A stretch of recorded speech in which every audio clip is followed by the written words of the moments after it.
afternoon and welcome to this edition of Border Report Live. My name is Rudy Mireles and I'm your host here in Harlingen, Texas in the Rio Grande Valley of deep South Texas. We've got a great program lined up for you today. It's a conversation we've been wanting to have for a very, very long time. A little later in the program, our South Texas correspondent Sandra Sanchez is going to be leading a conversation with the Executive Director of the South Texas Builders Association, Mr. Mario Guerrero, about the impact ICE enforcement operations are not only having on construction sites across the Rio Grande Valley, but the economic impact of it all here in the Rio Grande Valley as well. Looking forward to that. But first, as always, let's go ahead and take a look at what's trending across the border, starting in Minnesota, where over the weekend, a federal officer shot and killed a 37-year-old man in Minneapolis amid the Trump administration's immigration crackdown.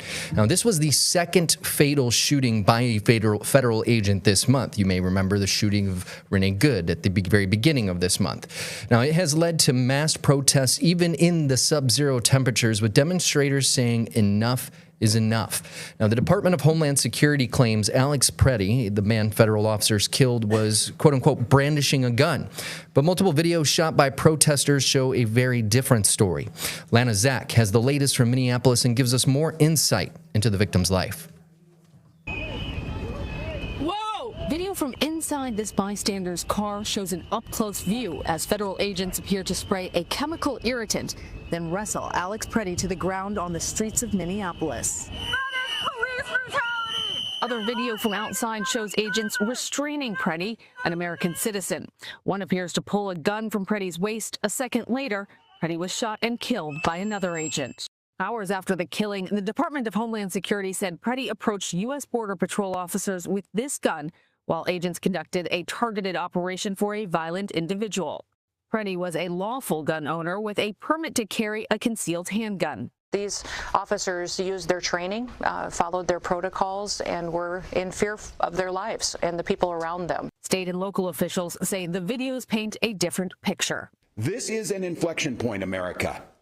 If we cannot all agree that the smearing of an American citizen and besmirching everything they stood for and asking us not to believe what we saw, I don't know what else to tell you.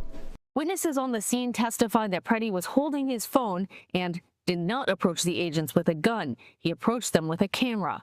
A pediatrician who was nearby when the shooting happened testified none of the ICE agents who were near the victim were performing CPR. The witness counted at least 3 bullet wounds in his back, an additional gunshot wound in the victim's upper left chest, and another possible gunshot wound on his neck. Preddy was an intensive care nurse for veterans at the Minneapolis VA hospital. A 2024 video shows him reading a final salute for a deceased veteran. Today we remember that freedom is not free. Preddy's father said his son participated in protests after Renee Good was killed by federal agents earlier this month. He cared about people deeply, and he was very upset with what was happening in Minneapolis and throughout the United States. Alex was a really good person. Robert Alver met Preddy when they were at the University of Minnesota. I mean, you see that smile, and what do you think? That's him. That is how he came to work. He was serious about his work, but he wasn't serious. You know, quick with a joke and very funny. It's a true loss for you. It's a loss for everybody.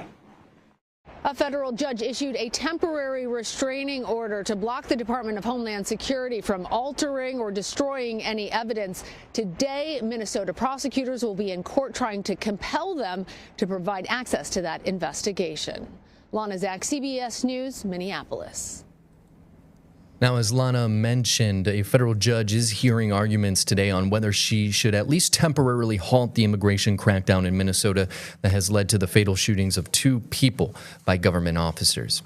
Now, the state of Minnesota and the cities of Minneapolis and St. Paul sued the Department of Homeland Security earlier this month, 5 days after Renee Good was shot and killed by an immigrations and customs officer.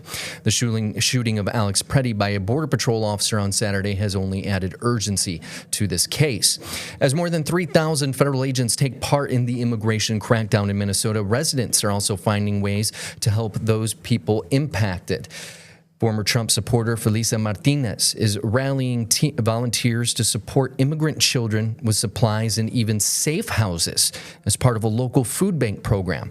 Last Friday, Martinez brought a family of 10, including 8 children, to a safe house in South Minneapolis after their Ecuadorian mother was detained earlier this month and federal agents went after her children. Right now we have a brother who's 20 years old who's taking care of his 5 little siblings. The youngest one is 5 months. Because ICE had gone to their door knocking, and they were very afraid and they didn't know what to do. So we went out there at night and got them and brought them here to the safe house to get them to a safe place. The Department of Homeland Security calls the deployment the largest in operation in its history. Dozens of immigrant families protested behind the fences of a Texas detention facility where a 5-year-old Ecuadorian boy and his father were sent earlier this week after being detained in Minnesota. Aerial photos taken by the Associated Press on Saturday show some of the detainees were standing outside the residence areas of the South Texas Family Residential Center in the rural town of Dilley. One detainee told the AP that families inside sought to send a message that they wanted to be treated with dignity and according to the law. The Department of Homeland Security did not immediately respond to an email looking for comment. Now, an immigration attorney who was there to visit a client said he heard families chanting Libertad, or let us go. Liam Conejo Ramos and his father were detained in Minnesota by immigration officials outside their home in Minnesota on Tuesday. Family and neighbors said federal agents used the boy as bait to get his mother to open the door. Government officials, however, called the account of events a lie. As we've talked about in the past, the ICE operations across the country are having a major impact on economic development. So even late last year, we even heard from Federal Reserve Chair Jerome Powell point to immigration enforcement as one of the reasons behind some of the shaky numbers that the Fed uses while trying to figure out what they're going to do to keep inflation low with the limited tools and resources that they have available. But what about the shock that has in the local regions, in regions like ours here in South Texas? Well, here to talk about that today, along with our South Texas correspondent Sandra Sanchez, as our guest for today's program, Executive Director for the South Texas Builders Association, Mr. Mario Guerrero. Thanks for joining us today, Mario. Thank you for having me. Welcome, Mario. We've been wanting to talk to you for a while about this because we know that you have held a number of meetings recently with lawmakers and local executives and community leaders, and you're concerned. You're saying that there are raids on construction sites in South Texas. What's going on? Yes, ma'am. So our biggest concern is that our construction sites here in South Texas, there has been a number of raids that has actually put a lot of fear into the community.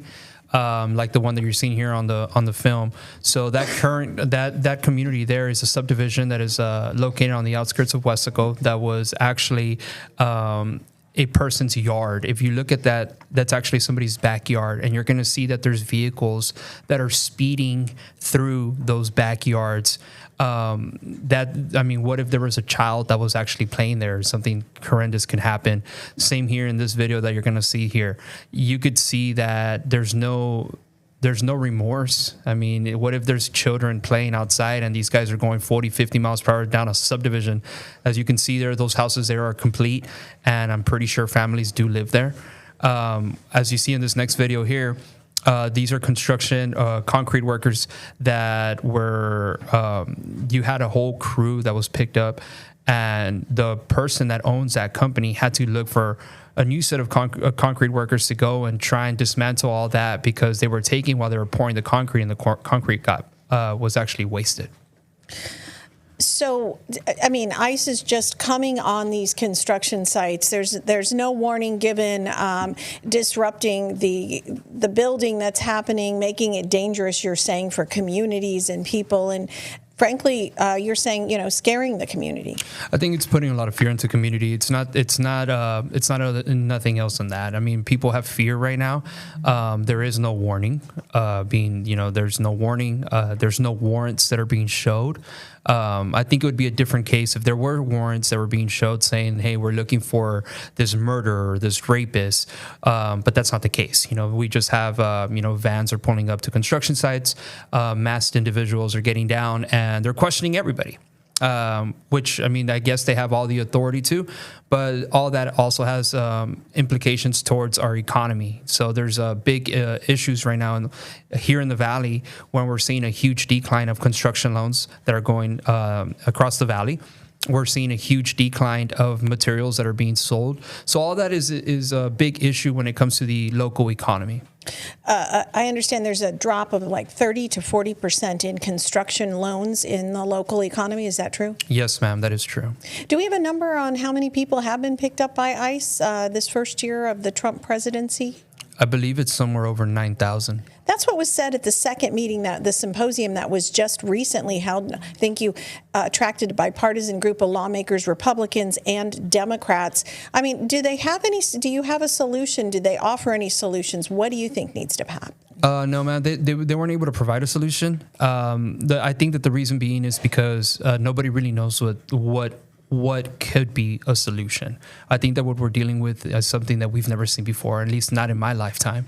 So it's something that's new, not just to the everyday civilian, but it's also new to these lawmakers that should be representing us in the higher level. So the Trump administration says that it's targeting criminals, those with deportation orders. Is that what's happening, or are you saying something more is going on? It's not what we're seeing. That's for sure. It's not what we're seeing. What it seems inside the industry is that they're just showing up knowing that there's low-hanging fruit there in construction sites. And what we're seeing is that these people are just showing up and they're questioning everybody at hand. And whether they have the proper documentation or not, most of the times they are questioned. One of the things that we're seeing also is that people are starting to use the right to remain silent, right? We as the owners of construction companies, we don't know who these subcontractors have working for them. So we hire a subcontractor, right? And the best thing that they can do is just tell their people to take care of themselves. And you know, I would like to believe that we're all law-abiding citizens, and we do want all the rapists and the criminals to be taken out. I don't think that there's somebody here that doesn't want that. I think we all want the same thing. But at the same time, I don't believe that every person working in a job site is a rapist and a murderer. That would be insane. So walk us through some of these incidents that have happened. I mean, are they just so fast? I mean, can you give us some stories, some examples of what you've experienced or people in the industry here have experienced? One of the ones that actually is something that it saddens me is there's a particular company that was pouring a concrete, and while they were pouring a concrete, their concrete crew was actually taken away. What happens in that situation is that you're not just throwing away all that concrete that was ordered for that construction site, but then you have to go ahead and redo the whole foundation again. So you're talking about a waste of close to $30,000 in an instant, right? So not just affecting the families, of course you're affecting individuals and families and you're affecting loved ones, but what you're doing to the economy is going to affect everybody. You know, it won't just affect the construction industry, but it's going to affect the everyday consumer here in our local economy. We're speaking with Executive Director for the South Texas Builders Association, Mario Guerrero, about the impact of ICE raids on construction sites here in South Texas. We're going to continue the conversation on the other side of a quick break, so stay with us. Border Report Live is back in 2 minutes.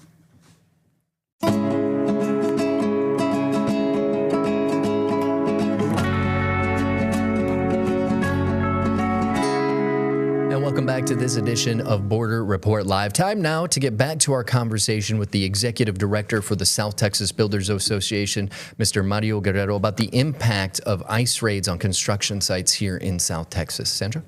Yeah, I wanted to ask you, Mario, let's take it to Minneapolis where we're seeing these demonstrations and we've had the second fatal shooting. I mean, how have these ICE raids, have they stoked the anger here? Have you heard of anything? Do you think this area could be a tinder pot for possible, demonstrations against the agency starting to happen? What are you hearing?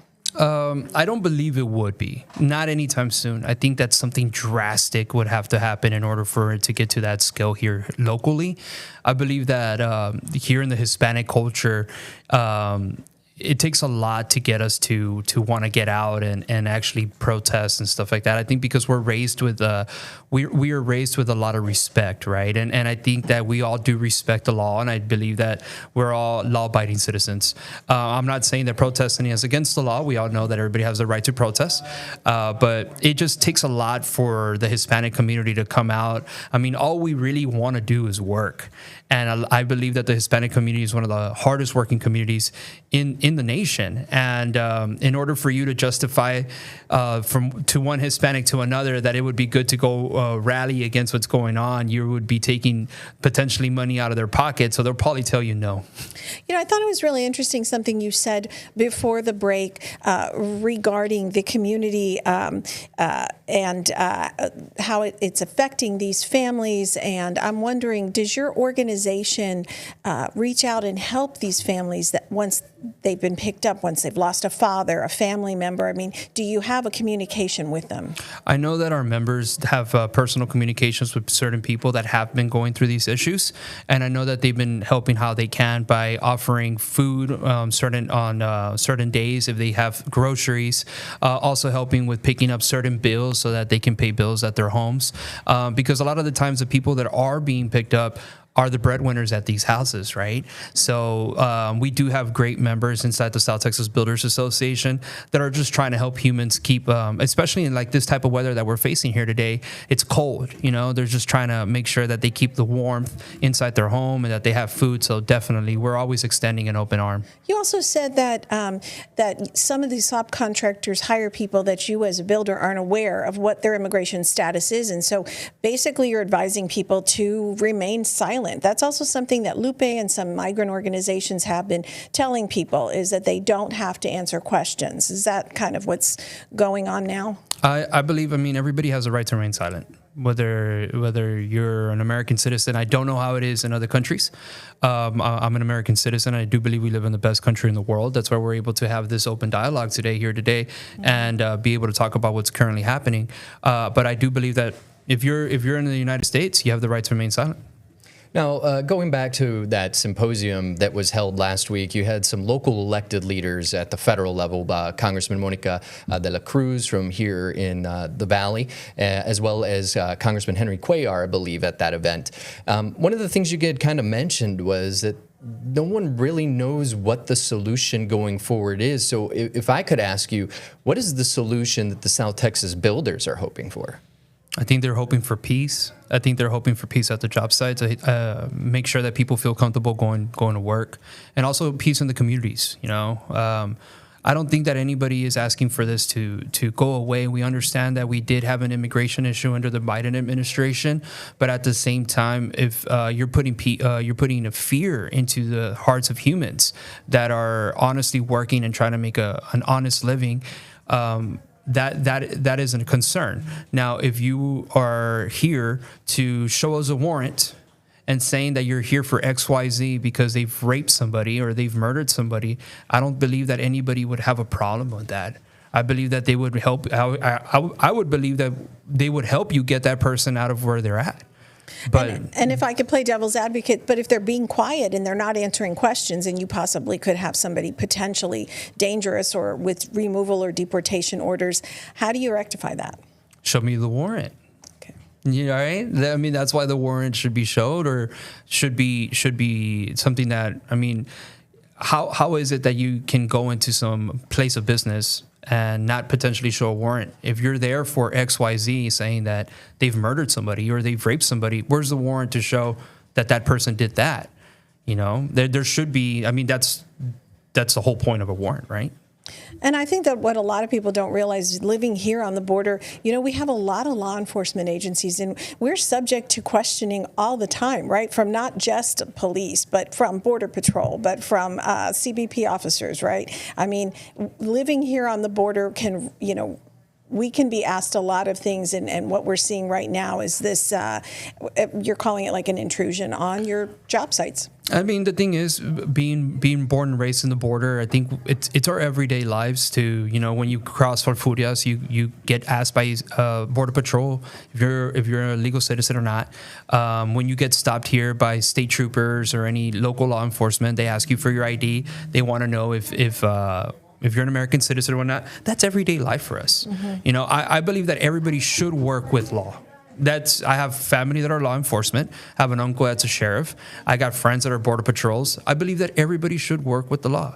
I don't have one bad thing to say about that. I think that the organization, what we're asking for is peace at our job sites, because this has gotten broader than just one or two people. This has gotten into the point where you have companies that are in the lumber industry, tile industry. You have banks that are saying that this is affecting our economy. And if it affects our economy, it's going to affect the whole ecosystem of the valley. So that's what I'm saying. Like, if there was actual warrants to show that you're here for XYZ, I am pretty sure people will help you get that person, because nobody wants a rapist or a murderer at a construction site. And we just had the filing of bankruptcy by 57 Construction, a company here, a big concrete company, and that is going to have a ripple effect within the industry, right? Yes, ma'am. I mean, and that's just one company. There's companies already that are unfortunately having to let people go. There's a particular company by Materiales del Valle that's had people working for them for 15, 20 years that they've had to let go, because they can't sustain the slowdown of what's currently happening here. I mean, you have lumber companies that are seeing between a 35 to a 40, I would believe it was a 42% decrease in sales. And the crazy thing is, it's only the first month of the 2026 year, right? So it's the first month of the year. What is it going to look like at the end of the year, right? So that's the biggest concern. Now, we've heard, you know, there's obviously a housing affordability issue going on across the country. The polls, when everyday Americans are asked about it, especially those younger generations, I think it's 40 years old now, the average first-time home buyer, which, you know, about 30 years ago, that number was 25. And one of the things that the president and his economic advisors have said time and again over the last year is the answer to that is build, baby, build. Build, build, build. But if we're having these issues at these construction sites where companies are not only going out of business, people are afraid to work, you know, what if you could pick up that red bat phone straight to the Oval Office and get President Trump, who himself is a builder by trade? You know, what would you say to him, or what would you ask of him? Well, first I'd say I'm a fan. I would say, hey, I'm a fan and I voted for you 100%. I think that if he would like invite me to go play at Mar-a-Lago, I'd take him up on it too. I'm a big golfer myself. So, you know, I would just say I'm a fan. From one business owner to another, I would just say, hey, I think what Mr. Trump has been able to do and get to where he's at in life, not a lot of people get to accomplish that in their day, right? So I think that we need to, as people, acknowledge that. People could say, no, well, things were given to him. Well, I know people that have gotten millions of dollars from their families and end up becoming drug addicts. So just because you get money does not mean you're going to be successful. So one, I think that where he's at, people need to commend it. I'm not educated in the law. I'm the furthest thing from being an attorney. And with that being said, I would just want to know what the motive is with this. If it's the motive is like, hey, we want to get everybody out in order to hire Americans. Well, I really don't see the Americans wanting to do these jobs, right? Because these are hard labor jobs. And then people would like to say, well, it's because you don't pay enough. Well, that's not true. I would like to believe that we pay more than actual cities do to their city employees. If you look at the average wage for a minimum wage job in a city of a person that actually, I'm going to use a city here in the Valley. You can look them up. I'm not going to put them out because they'll probably make news or something, but you can look them up. If you look at a groundskeeper, they're getting paid $11.20 an hour. That's $11.20 an hour to cut grass and to maintain the cities. That's hard labor. When the lowest hand in the framing crew makes $15 an hour. But I believe that the system has failed to educate our people to want to be inside the construction industry and work. That's what I believe, but it's just personal. All right. I'm sorry to interrupt, but unfortunately, we are out of time. We'll definitely have to have you back again to continue this conversation and see where things are looking as the year progresses. We've been speaking with the Executive Director for the South Texas Builders Association, Mario Guerrero, about the impact of ICE raids on construction here in South Texas, and not just construction, but the economy as a whole. So thanks so much for joining us, Mario. Thank you, sir. Thank you, sir. All right. Stay with us. One more thing to talk about when we come back. Border Report Live is back in 2 minutes.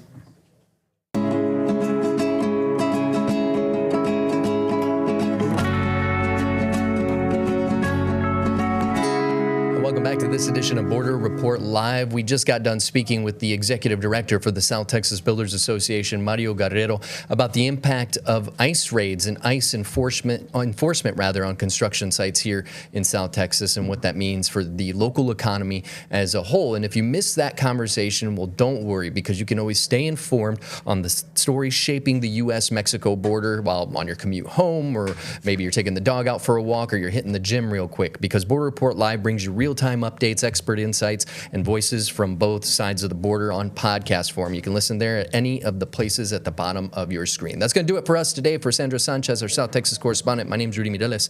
We'll see you next time.